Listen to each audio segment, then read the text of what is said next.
فحاولت نشوف نماذج نتبعها. كان واحد ياباني بروفيسور هيروفومي اكاكي، رقم واحد في العالم في المجال التخصص تاعي.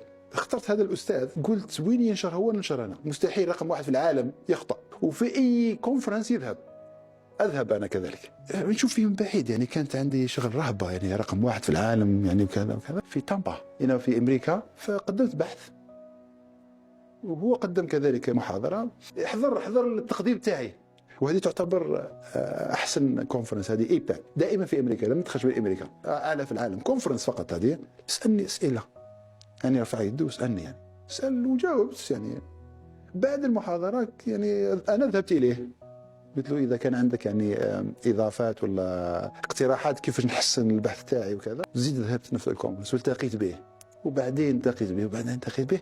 بعد مره من المرات كتبت له ايميل، قلت له هل يمكن زيارتك في اليابان؟ قال لي تفضل.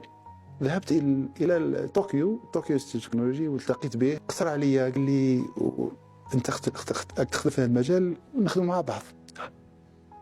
هذا اول واحد في العالم. بعدين انشرنا بحوث مع بعض، وصلنا الى درجه. وبعدين هو جاء ولا يزورني في ماليزيا، ويعني اكثر من مره. الحلم اصبح الحقيقه. وعملنا اشراف على طلبه مع بعض. اختيار القدوه مهم، تسهل عليك الطريق.